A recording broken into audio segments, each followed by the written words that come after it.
Hey everyone, Carla here from Documenting the Journey. I just wanted to share something. I have no idea if this is going to last, but I have been playing with the idea of discs. I've been in rings before and I love rings, but I'm kind of missing the ability to flip something back on itself and just focus on like one section. So as you guys may or may not know, if you're new here, I've been doing a bullet journal system with the Sterling ink for the entire year. I started bullet journaling a couple of years ago and I love it. And then I fall out of love with it and I kind of take a break and it's just one of those things.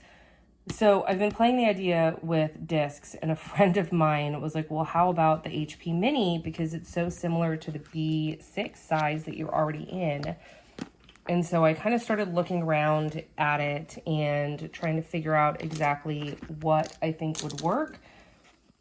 And I told her, I was like, well, I think that's excellent. However, I'm not sure how much money I want to invest right now in a brand new system. So she sent me a system that she had that she's no longer using. So I wanted to start with like page size comparison. So this is a traditional B6.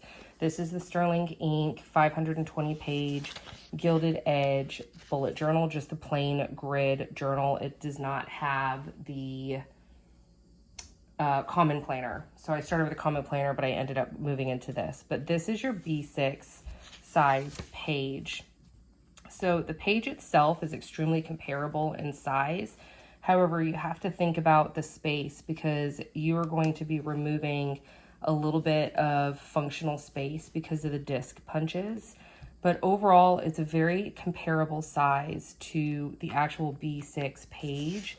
And I was also telling her that I was kind of struggling with using a day per page. So part of the wonderful thing about a bullet journal is you can use it however you see fit. So this past week I used it as a full vertical. This one I just used it kind of my appointments here, my daily logs down here. I did a day per page for the entire month of April. And although I like having the space, sometimes it's pretty intimidating to be able to fill out an entire page for a whole day. So we were just kind of chatting and I was just telling her about how I loved it. And especially with these layouts are extremely simple. It doesn't take long for me to do. Like the longest thing is just doing the timeline. But we were talking about this layout here. This is what I just call the take a note layout because it's a vertical on 4 pages. You have your weekly overview, Monday, Tuesday, Wednesday, Thursday, Friday, and then you have your weekends together, Saturday and Sunday. And you can even see like here, I didn't really fill up the entire space. And so that's why she sent me this, because she had this system from a purchase at the very beginning of the year and she had never even used it. So this is very similar to a take a note. So you have your weekly tasks here, your Monday, Tuesday, Wednesday, Thursday, Friday, and your Saturday and Sunday share a page. So she also had mentioned that it might be a good idea for me to try this because it's a lot less space. So I'm jumping in. I had a really busy weekend this past week. If you guys are regular watchers, thank you to begin with. But if you guys have noticed, I've not been very regular with my filming. So this is the week that we had just finished. Today is the 15th. And I really just did not have the brain capacity or honestly even the desire to set up a new week. And so I just very quickly referenced my May here and I transferred all of the time sensitive appointments to my week here. So this is what my week looks like in discs right now. This is the HP Mini. This is the cloth and paper dated daily 2023 insert in case anybody wanted to know. It also says Monday start, week on 4 pages, scheduling, notes, and to-dos. I'm not a regular purchaser of cloth and paper stuff, so I don't know a lot about their stuff, so that's why I wanted to tell you all of it. Oh no, I got stickies. So this is kind of what my week looks like so far. So these are all of my weekly tasks. This is today. I'm filming on a Monday, which is quite odd. And then I have Tuesday and then Wednesday and then Thursday, Friday, Saturday, Sunday. So I like it so far. I've been in it for one day. But I will say, I wish that either these were not headered or these were reverse. I don't have this much schedule stuff compared to my task list. So you can see my task list just in general is quite extensive. And part of this task list is also my gratitude and stuff like that as well. But like even here, I have my schedule on this side, and then I have my task list on this side, and then my gratitude down here.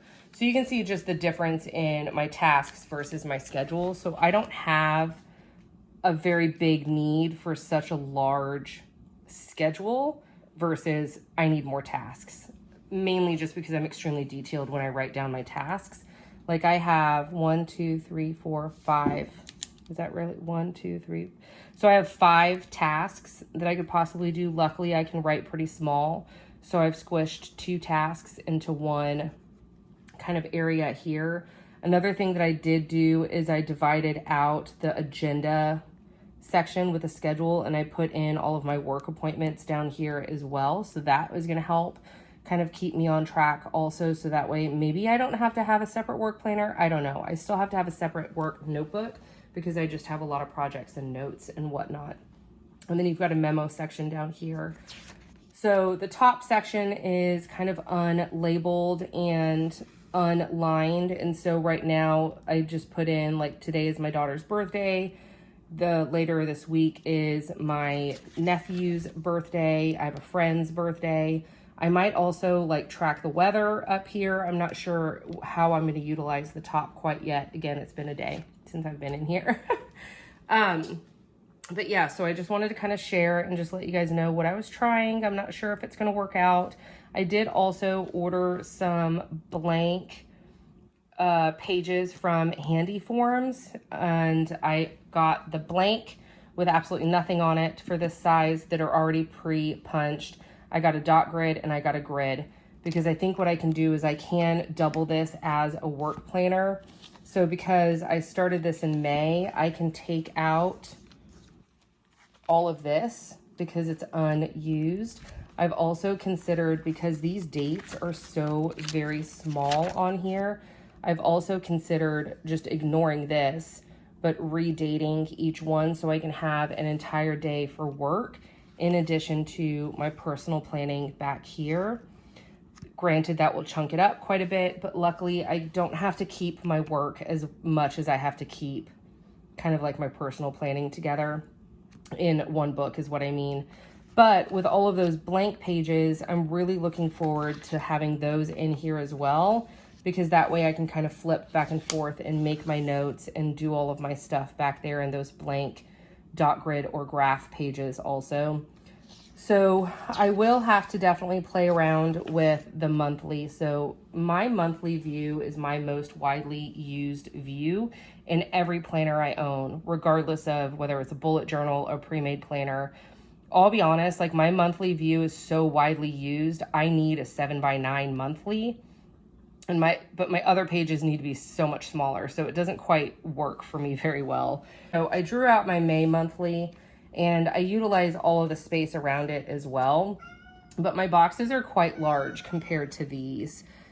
So that's probably going to be my biggest struggle. But then again, because this is a disc-bound system, I can easily find a printable with a larger monthly to where the boxes are bigger. I've already looked at Crefective paper, I've looked at SM plans, and I've looked at a couple of other companies that I've already purchased inserts from before with my rings. So I'll keep looking, and maybe I'll just kind of use a different monthly, or even better with my graph and grid and dot grid note pages that I ordered from Handy Forms. I might just be able to draw it out just like this, so that way I have exactly what I need. So right now my monthly, the boxes themselves are a little bit cramped. I haven't utilized any of this stuff out here yet because I just set this up. But yes, so I've got hopes. I've got high hopes of this working, I would really love to be able to have a full bullet journal system in a disc bound for 2024. I don't know if that's going to work very well, but I just love the idea of being able to move things around. That's part of the reason I love rings, is because I can move things around. I can take things out. I can still keep things together if I have to. With this, it being pre-printed and whatnot, it's fine, but like all the months are spaced out. Whereas my preference is to have all of the months together, because that way I know kind of where to go to in my notebook for all of my monthly, because my monthly is so widely used. It's my main view. It is where I go first, and it is like the messiest space for me to plan, just because I know that it's kind of, I know everything is there. So yes, okay. Yeah, that's it. That's all I wanted to do, is I just wanted to share that I'm playing around with something new. It was kind of nice, honestly, like when I got tired and I couldn't set up my bullet journal. And I know the setup, honestly, is like less than 10 minutes, but I just did not have the brain power to do it. So it was really nice to have something to fall back on. So again, this is the cloth and paper HP mini size with clear discs. Right now, they're plastic discs, and the clear covers also. So if you have any questions, definitely jot them down. If you're a disc user and you have any tips and tricks and pointers for me, please let me know. Because I'm new to discs, not new to moving things around and printing inserts and whatnot, but definitely new to discs. So I will take any advice possible. But thank you so much for watching, and I appreciate all of you. Have a good day.